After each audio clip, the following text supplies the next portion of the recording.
Eu tinha 14 anos, né? Eu morava no Leme. Eu nunca tinha tido um namorado e eu conheci o Fernando numa festa.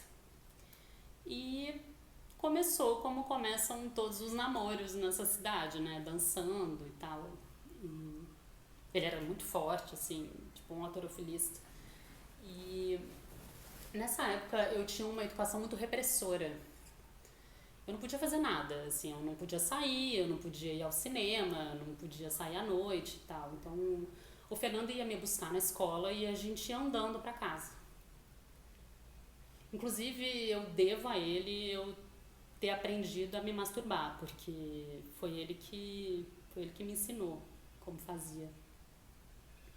Tem um detalhe, né? Na minha casa tinha violência, né? Por conta do meu pai contra o meu irmão e eu.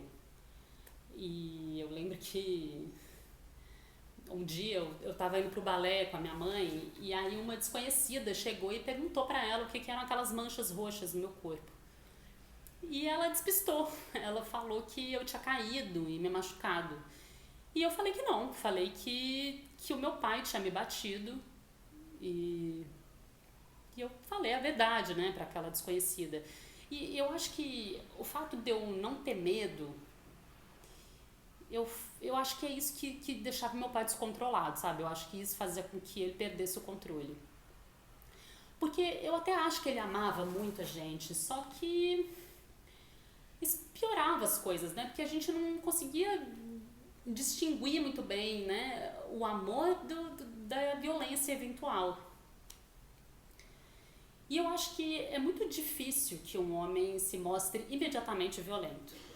Né? A violência é uma coisa insidiosa, né? Ela vem vindo pouco a pouco, à medida que o homem vai percebendo que ele exerce um poder sobre a mulher.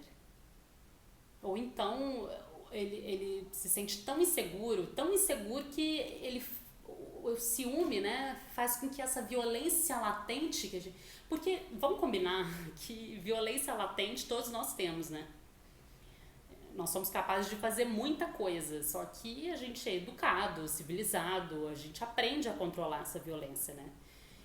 E no caso de uma pessoa doente, ela não consegue controlar, né? Então o Fernando foi ficando violento por causa de ciúmes.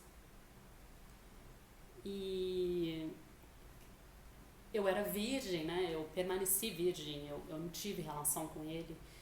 E apesar de eu ter 14 anos, eu sempre fui muito grandona, bonita, eu chamava atenção, né? E isso pra ele era um ferimento na alma dele, né? Ele não aguentava. Então, ele ia me buscar na escola e aí ele começava com um monte de perguntas, assim, pra onde você vai? Com quem você vai? Alguém falou com você? Alguém mexeu com você? Enfim. E eu comecei a perceber que ele não era muito normal.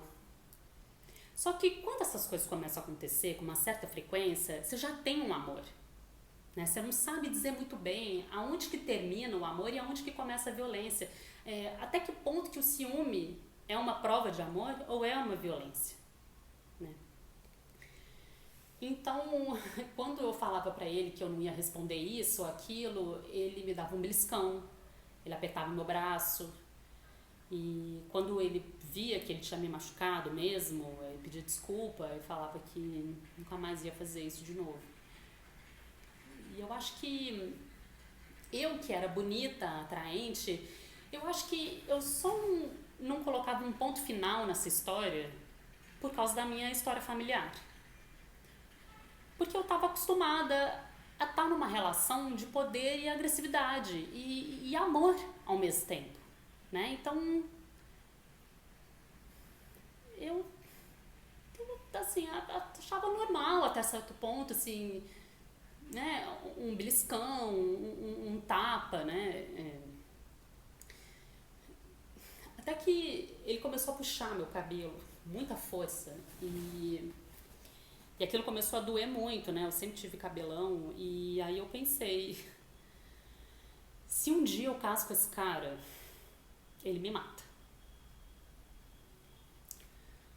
Só que eu insistia porque era bom, né, era gostoso.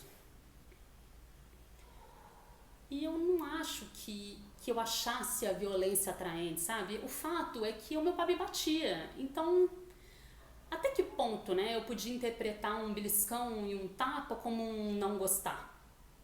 Entendeu? Então, eu sentia muita raiva de mim por não conseguir terminar. Essa é a verdade. E aí aconteceu um episódio, assim, que eu tava na praia, né, e eu pegava onda de camiseta, né, pra não machucar a barriga. E eu tava na praia com uns amigos e eu entrei no mar, sem prancha, fui nadando até o fundo. E eu fiquei lá, apoiada numa prancha, conversando com um amigo meu. Então, e aí quando o Fernando chegou na praia e que me apontaram pra ele, a hora que ele viu aquela cena na areia, né? Na areia não, no mar, a hora que ele viu aquela cena no mar, ele entrou no mar e foi atrás de mim. E eu fui nadando também na direção dele, né? Então, só que na hora que eu cheguei perto dele, ele tava com uma cara assim, descontrolada. E eu até falei legal com ele, eu falei, oi amor e tal, e ele me olhou com um ódio tão grande, e ele me deu um caldo. Um caldo, brincadeira de criança, né? Só que ele me segurou lá embaixo, eu não conseguia subir, entendeu? Eu tentava subir, eu não conseguia, tentava subir, eu não conseguia encostar meu pé na areia, entendeu? E aquilo foi me dando um desespero, que eu pensei, eu vou morrer aqui, entendeu? Foi uma coisa que foi clara na minha cabeça, assim, eu vou morrer aqui. E aí eu fui soltando água pela boca, e aí ele foi me soltando, e eu fui soltando um choro desesperado, que não foi nenhum choro de alívio, foi um choro de desespero, porque... Que loucura, né? Qual que é a fronteira entre uma pessoa amar a outra e querer matar ela, né? Ou então nem querer matar, mas acabar matando, né? Não tem o caso da Eloá, que o cara foi no hospital perguntar qual que era o estado dela. O cara deu um tiro nela, deu um tiro na cabeça e na virilha dela e foi no hospital perguntar qual que era o estado dela. Então, quer dizer, foi premeditado? Ele quis me matar? Eu acho que não. Mas aquilo fugiu do controle, assim, fugiu de qualquer limite. E eu acho que depois disso, assim, depois desse episódio, eu passei a ser uma pessoa com tanto apego à liberdade, sabe? Porque a época que eu vivia na casa dos meus pais, eu vivia num cárcere, sabe? Eu não podia fazer nada. A única coisa que me salvava eram os livros, que aí eu vivia outras histórias, né? Outras vidas. Então... E o que mudou depois disso foi que eu decidi que eu ia trabalhar logo e que eu ia ganhar meu dinheiro logo e que eu ia sair de casa. E o que mudou em relação à violência foi que quando eu fiz 18 anos, o meu pai veio pra me dar um tapa na cara e eu dei um tapa na cara dele e mandei ele tomar no cu. Falei que ele era um filho da puta, que ele não me batesse mais, porque eu tava forte, que se ele me batesse de novo eu ia bater nele. E assim, ele me olhou com uma cara assim de espanto, sabe? Eu acho que ele nunca imaginou que eu fosse fazer isso. Então, eu penso nisso, né? Assim, eu acho que a violência familiar, né? Eu acho que ela é muito pior, porque aí sim, né? Existe uma relação de poder, né? E quando eu penso nisso, assim, eu acho que a violência, ela é um descontrole, né? Quando eu penso nisso tudo que eu vivi, assim, eu penso que, assim, uma pessoa que continua numa relação assim, ela é tão doente quanto a pessoa que bate, sabe? Ou então ela é masoquista, que...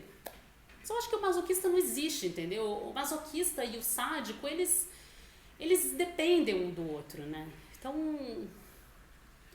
Eu acho que eu virei essa história na minha vida porque o meu irmão, por exemplo,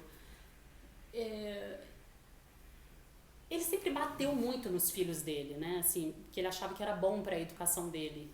E a mulher dele também. E, inclusive, os dois têm uma relação de violência familiar. E eu acho que a violência, ela é um descontrole,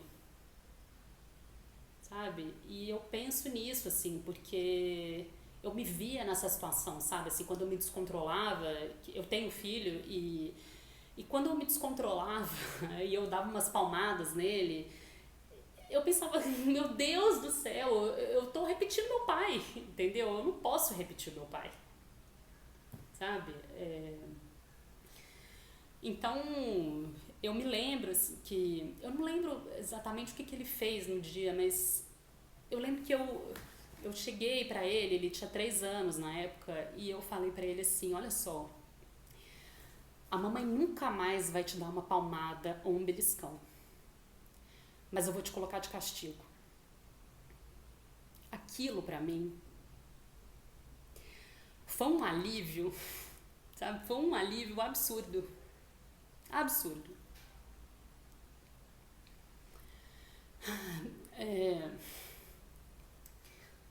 e depois disso, assim, eu nunca mais entrei numa relação abusiva, sabe? Assim, eu decidi, eu prometi pra mim mesma, eu decidi que eu nunca mais ia deixar um homem encostar um dedo em mim.